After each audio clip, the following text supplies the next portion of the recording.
Hey guys, welcome back to the channel. Today we're going to be watching a video called How NASCAR Was Faster Than Ferrari at Le Mans. So I think that Le Mans is sort of like a race. I don't know if it's like a circuit or if it's like an actual just like a race.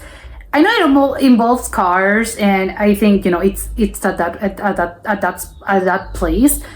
But I don't know if it's like a yearly thing or like they do it every few months, or if it's like I don't know, like some sort of circuit that they just constantly drive because it's a season.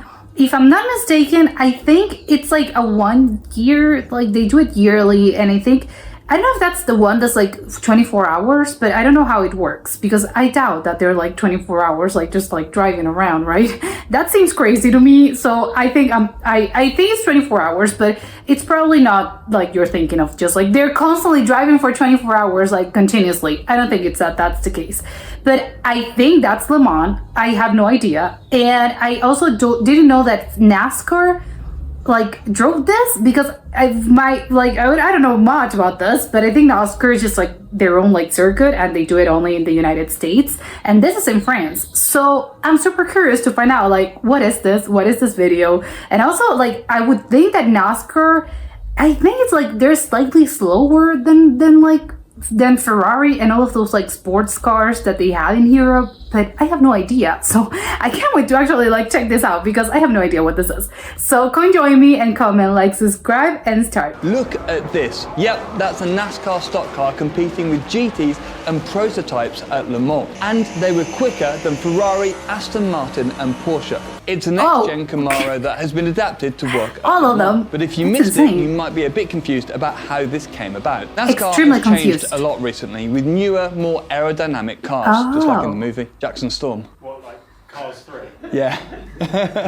Centre-lock wheel nuts rather than the lug nuts that they used to run. They've even moved to more F1-looking tyres rather than the old-style tall sidewall. Oh yeah, they're like smaller. Also adding a rear diffuser, typical on other race cars, but very new for stock cars. But one of the bigger changes is that they're running more road courses than they used to, racing at tracks like Circuit of the Americas, Watkins Glen, and a favourite of mine, the Charlotte Roval. So they just like take it out. For turning left, Not and just they've NASCAR. shown that in recent seasons. But not in the same way that GT cars or prototypes can handle Le Mans for 24 hours though, right? Oh, it is 24 teamed up hours. With Hendrick Motorsports to take a ZL1 Camaro stock car to Le Mans, taking a £3,000 stock car with no doors, no headlights, and a 5.8 litre rumbling V8 to Le Mans.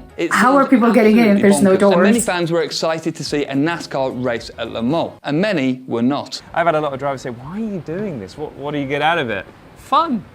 What's the point otherwise? If you're not smiling, Of course it's fun, you're driving cars. People were concerned that the car would keep up on the straights, but be a moving chicane through the corners. The Le Mans organisers even proposed waving a white flag at every They're at night. Okay, so it is 24 hours, like continuously. Other classes, it was there. And this is literally the flag that marshals wave to warn you that a crashed or broken car is slowly driving back to the pits. And that's a bit insulting, really. And I'm not sure the marshals would have been keen either. But they were so wrong about the 24 cars pace. But we'll get to that in a little while. So they assembled the team for it, recruiting Mike Rockenfeller, Le Mans winner with Audi, the NASCAR legend like Jimmy your driver? Johnson, and Jenson Button. And that's quite a lineup. And they were quick. They entered under the Garage 56 entry, the experimental entry that we've seen a few times before. You might remember the Delta Wing, and we made a video about that as well. So that looks like a weird car. At Le Mans, it would technically be in its own class, subjecting it to special rules. So, for example, no matter where they qualified, they would still have to start at the back of the pack. Now, although NASCAR race on road circuits, a stock car would be a fair way off the pace compared to a GTE car,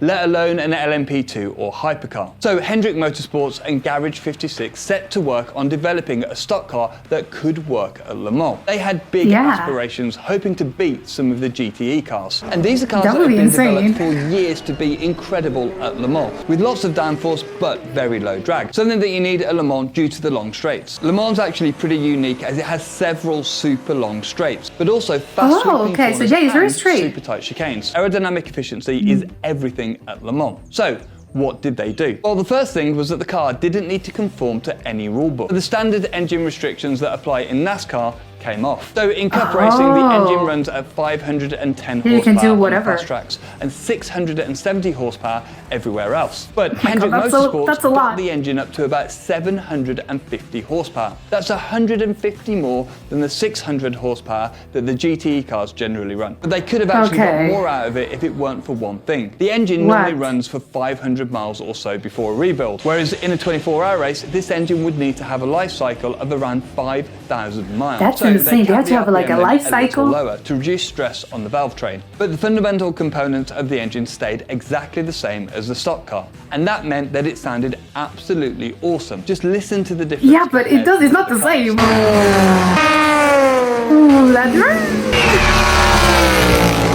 The rear-mounted transaxle gearbox was the same as the stock car, but with one difference. They ran a Formula 1 style steering wheel with paddle shift rather than the sequential stick shift on the stock car. Now, with all that power, I have no idea how they drive issue of those stopping cars. the car became a problem. So they swapped the usual steer brakes that don't get used you have to stop at some on point. the stock car and swapped them for full carbon brakes, much like the other cars on the grid at Le Mans. The biggest visual difference on this car is all of the aero. Just look at it. The car has enormous diplanes on the front, a massive front splitter, and enormous canards on the rear. These diplanes work by directing the air upwards, creating an equal and opposite reaction, pushing the car downwards. Something that Brilliant.org explains really clearly in their course on classical mechanics. Brilliant has thousands of lessons from foundational and advanced maths to AI, data science, neural networks, and more, with more lessons being added monthly. And this is their best course that explains the fundamentals behind the physics that makes race cars work. Brilliant has a new course called How Technology Works, which delves into the inner workings of everyday technology from online platforms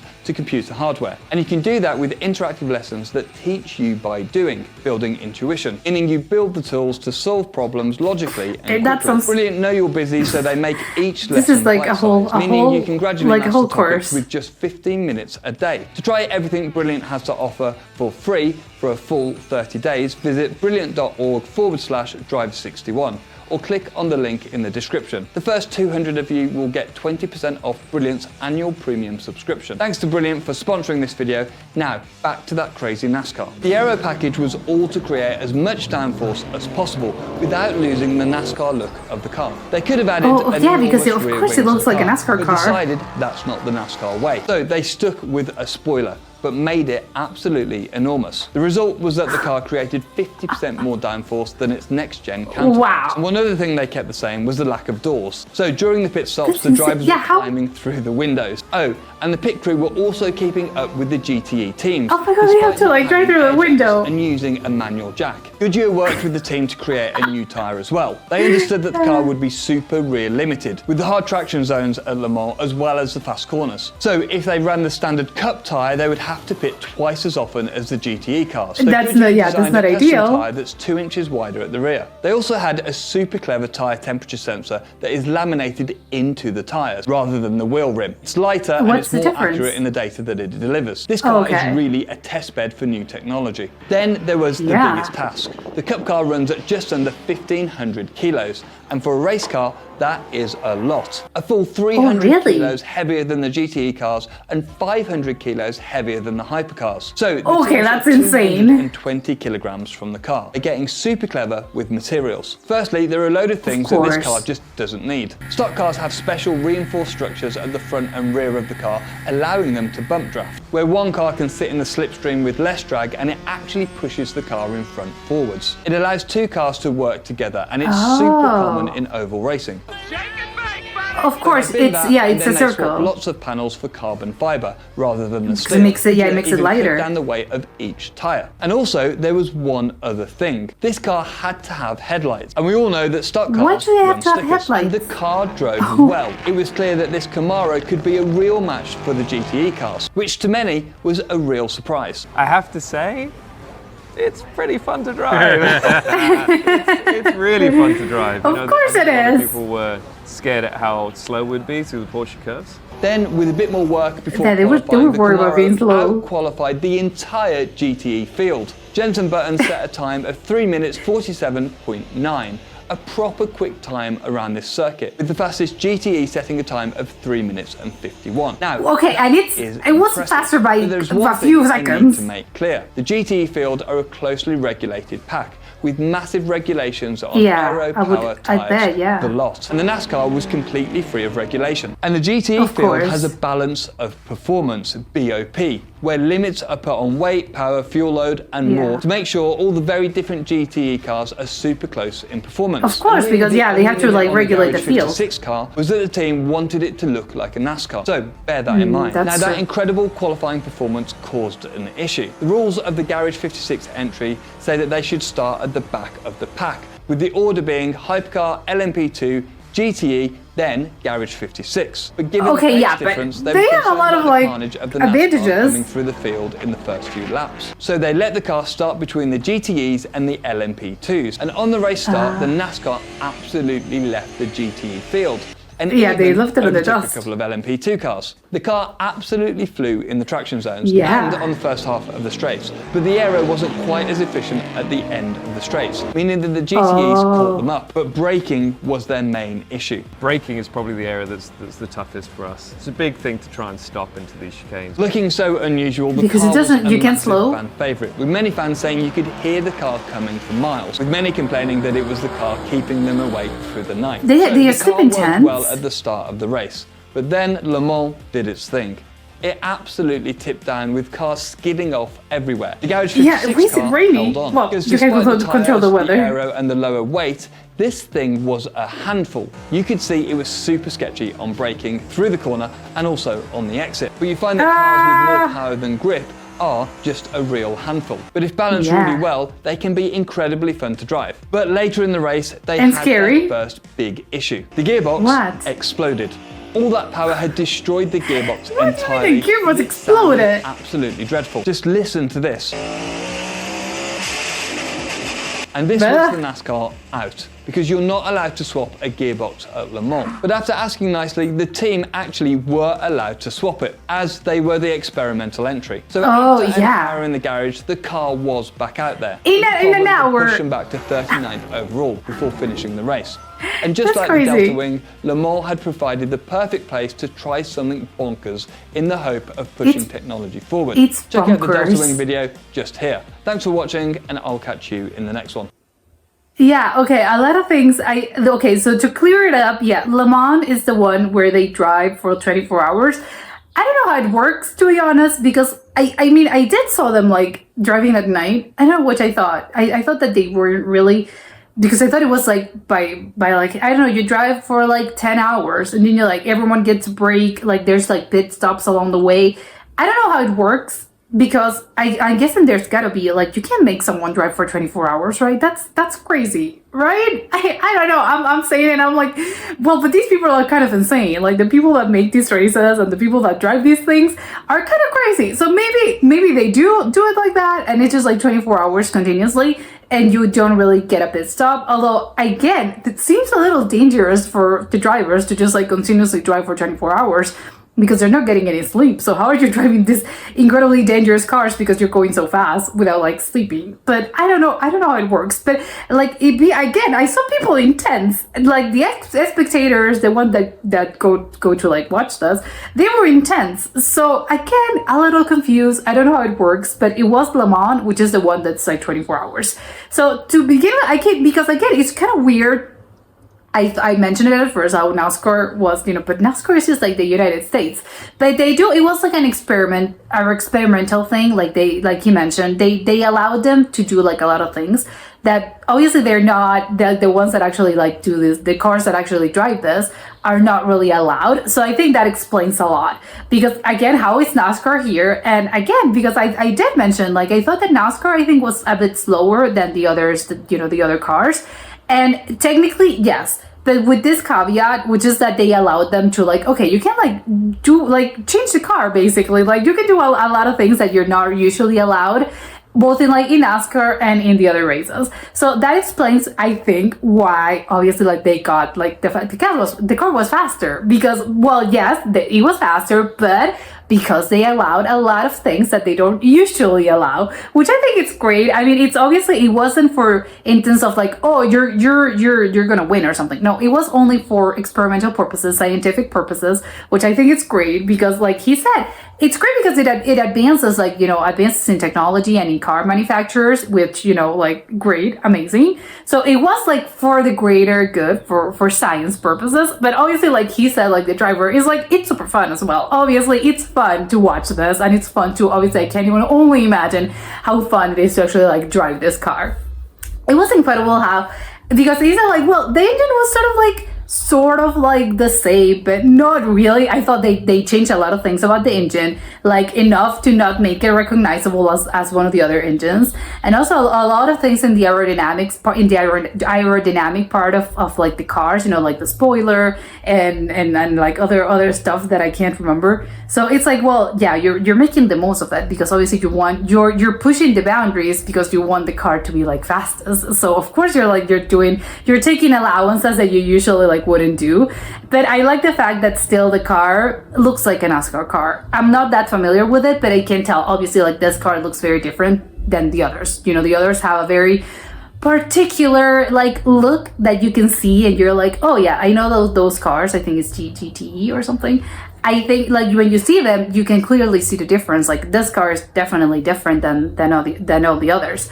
But I like the fact that they were like, no, we're maintaining the fact that we're keeping, like, even though we're changing a lot of things, the nature of like the NASCAR spirit, like it's here because the car looks like a NASCAR car, even with like slight differences. You're still gonna see it, and it's like, oh yeah, so it's a NASCAR car. So I love the fact that they were like, despite everything, the car has to look like a NASCAR car. Incredibly surprising to me that they don't really have doors. I had no idea they didn't really have doors. And I was like, yeah, but how do they change it? So it's crazy that the drivers have to like get out the window. It's like, what? Why are you getting out the window? That's again kind of insane. But and also the fact that the gearbox, you know, like exploded because the car was so powerful. I didn't even know that the gearbox. Well, I guess obviously I know like gearboxes, like you can obviously they get damaged, but I had no idea that it could actually like explode because the car is so powerful that I don't think that, you know, like the gearbox can take that much power. So it's insanity. That's insane to me. But even crazier is that they repaired it in an hour. It's like, I'm guessing they had like another one and they just like switched it up. Maybe like I don't know, because I don't think they were able, maybe they repaired it, but I don't think they just like repair, you know, a gearbox in an hour. Probably they had another one standing by because they knew that it's a possibility, like they knew that it could happen. Like other things that they will have, like other repair things, like because they know that they can happen because obviously they do tests, they run tests. So it's like, it's a possibility, like they know it's like it can happen. And I didn't know that in this race, if like a gearbox explodes, I guess you're out of the race because obviously like your car is not like you're not able to drive the car anymore. So you're done, you're toast, which I think it's kind of sad, but makes sense actually because you're slowing them down because what are you going to do? Again, it takes them an hour, which I think is obviously it's incredibly fast in like universally in the world, but in a race, obviously an hour is just like, come on, like an hour, it costs you everything. But yeah, I also like the time that they did was incredibly like faster. It wasn't faster for like, oh, it was faster than the others for like, I don't know, like a second. It was like 5 seconds or so. So it's like, okay, so imagine what you guys would be able to do if you incorporate all of these things into these cars in order for them to race like Le Mans. It would be kind of crazy for them to maybe do it, but I think maybe they're doing it with the purpose of like maybe changing things in the future and maybe making more allowances. And obviously like this car, it was like the precursor to them like implementing all those changes. But I'm guessing if they do so, it's gonna be something like very smaller things at first. Obviously they're not gonna be like, yeah, like everything goes, do whatever. No, it's gonna be like gradually in changing and probably changing little things in order for them to like, because they know, well, now they know that they can like, the cars can go faster, so wouldn't you want that? Why not, right? But yeah, that was incredibly entertaining. Hopefully you enjoyed it as much as I did, and I'll see you next time. Bye.